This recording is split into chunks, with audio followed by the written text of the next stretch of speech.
Hello, economic students. Today we're going to continue our discussion of fiscal policy by looking at some of the problems associated with fiscal policy and some of the concerns that people have with fiscal policy. So let's go ahead and get started. Some of the problems with fiscal policy involve timing. You remember timing was also an issue with monetary policy. In fiscal policy, we have a recognition lag, and that's the time it takes to realize that there is a problem in the economy. The recognition lag in fiscal policy is comparable to the inside lag in monetary policy. We also have an administrative lag, and that's the time it takes for the government to actually respond to the problem. And this is where fiscal policy and monetary policy are a lot different. Monetary policy does not have an administrative lag. So for example, once the Fed realizes there's a problem with monetary policy, the Fed gets together and they react.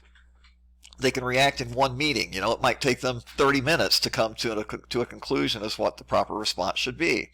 That's not the case with fiscal policy. With fiscal policy, the government has to operate on an annual budget.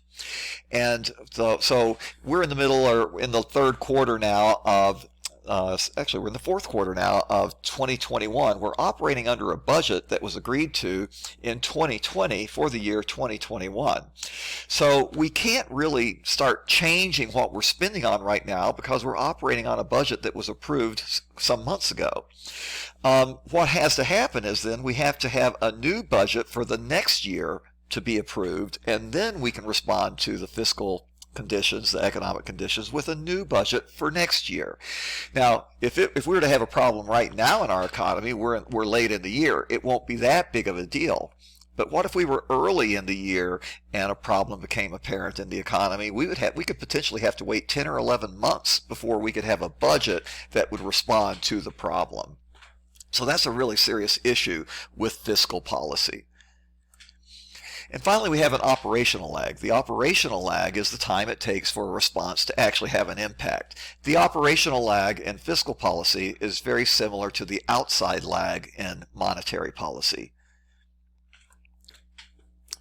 Timing problems are worse with fiscal policy than with monetary policy, and again, that's due to the fact that we have that administrative lag, which can last many, many months in many cases, and you just don't have that with monetary policy. Another problem with fiscal policy is politics. Republicans and Democrats simply often do not agree on what the proper response should be to economic conditions. Historically, Republicans are much more resistant to tax increases than Democrats are. So if the proper fiscal response should be an increase in taxes because we might be in an inflationary cycle, it's going to be really hard to get Republicans to buy into that. So politics will always be an issue in fiscal policy. Taxpayer expectations are also an issue. Very few taxpayers that I know want to have an increase in their tax rate.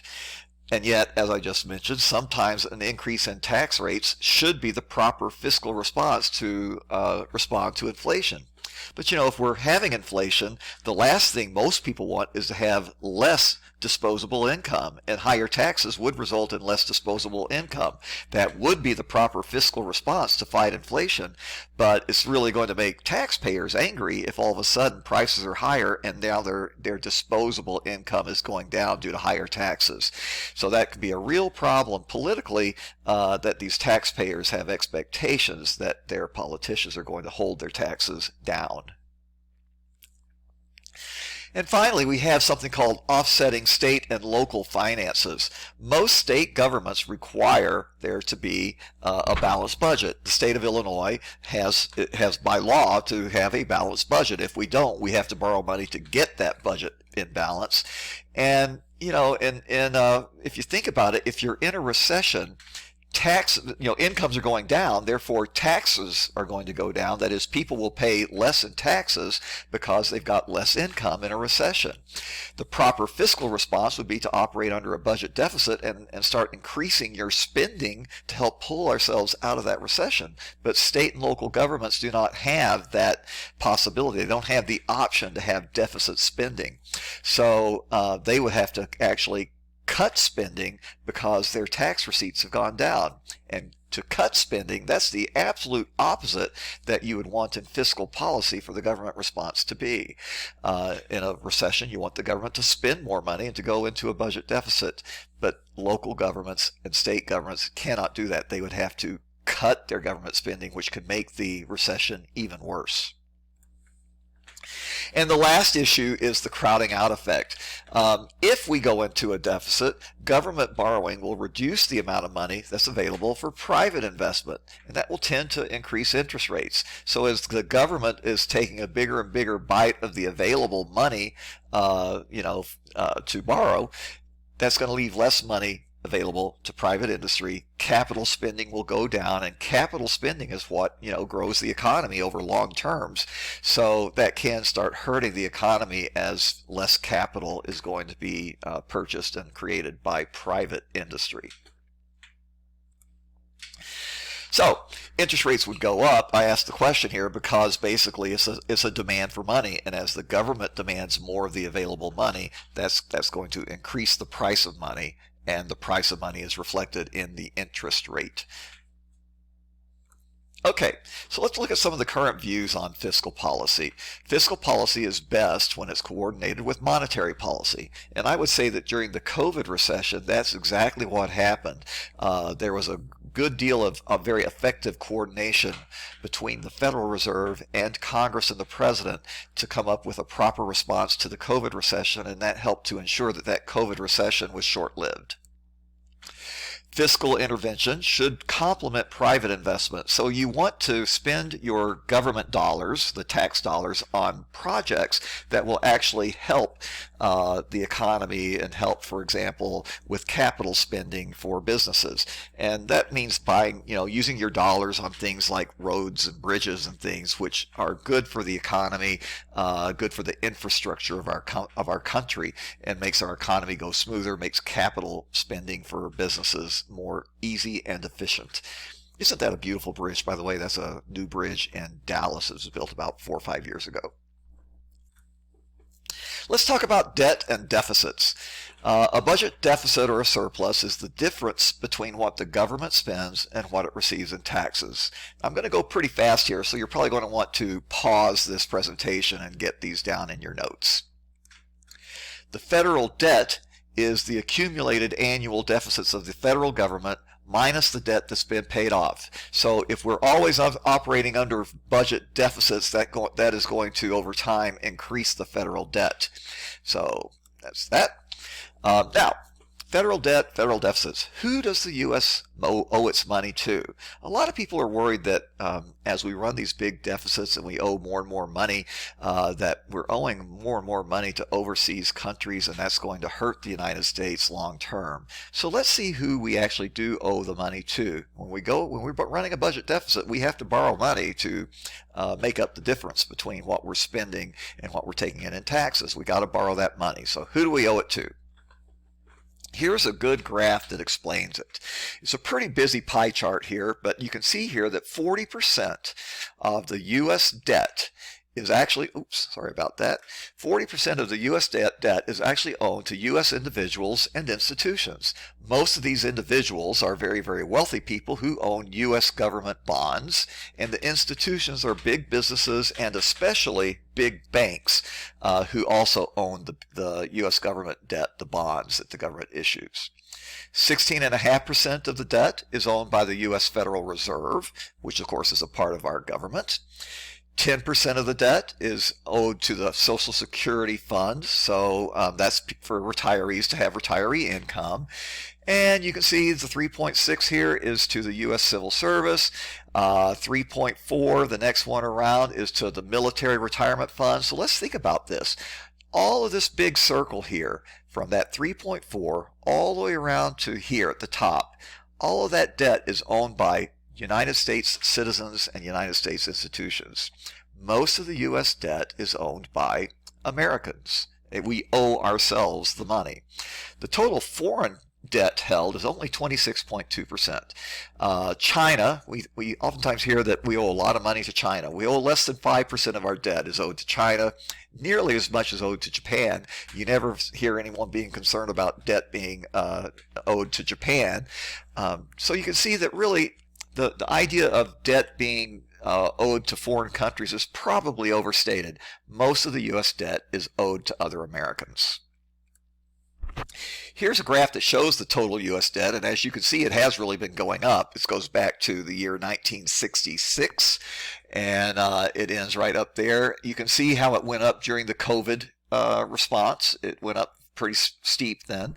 So that's the U.S. total debt. It has been growing quite rapidly, especially since 2008, that last recession. But here's debt as a percent of GDP, and this graph looks quite a bit different. Yeah, it has been going up, and here you can see that it jumped a lot, but actually over the last year it's actually starting to go down some as a percent of GDP. And I think the best way to look at debt is to look at debt as a percent of GDP. Sure, we owe a lot of money, but our GDP has grown as well. So perhaps even though we may owe a lot of money, maybe it's not as bad as some people think if you look at it as a percent of the size of our economy as expressed in the GDP. In fact, if we take the graph way back to the beginning of our country, you can see that we have had very high debt as a percent of GDP in our past. That big peak there is World War II. But you can also see that our COVID response has gotten us up to near the levels that we had, debt as a percent of GDP, that we had during World War II. That is a bit of a concern for some people. It was understandable that we would owe a lot of money during World War II. We were in basically an existential fight to preserve our country. And now we're back to comparable levels with the COVID response. Here's our budget deficits. You can see that the deficits have really gotten big. It got real big during the 2008 recession there, but it got even bigger during the COVID response. But again, let's look, this is nominal dollars. Let's look at it as a percent of GDP. And here we go as a percent of GDP. Here's World War II.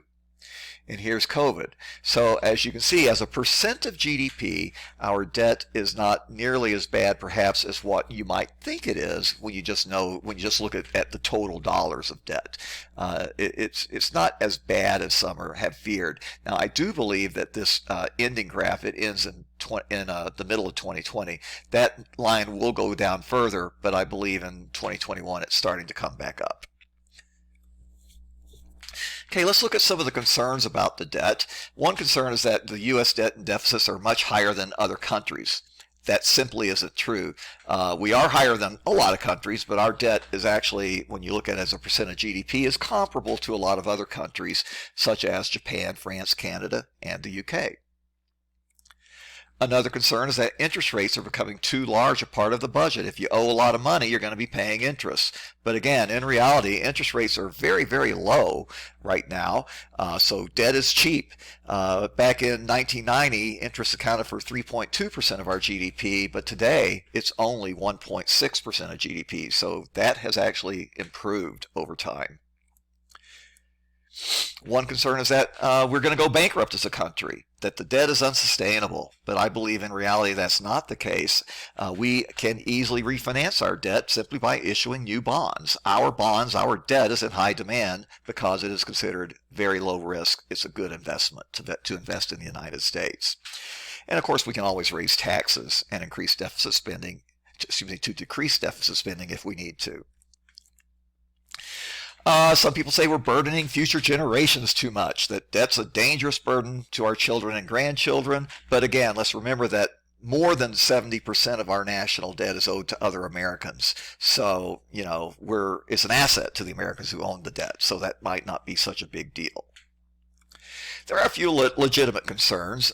It does tend to shift wealth to wealthier Americans. Payment of interest goes to the wealthiest people. It's the wealthy people who own our debt, so they're going to benefit, and that will shift and perhaps increase the income disparity in America. To pay off the debt, we may have to raise taxes, and that can provide disincentives to work. People don't want to pay more taxes. If you have less disposable income, you may not want to work as hard.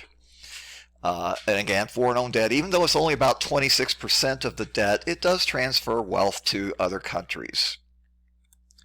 And finally, this crowding out effect. It's true that the debt can raise interest rates and it can slow future economic growth if interest rates go up. And with that, we're going to stop our presentation and check Canvas to see if there's anything there for you to work on. Bye.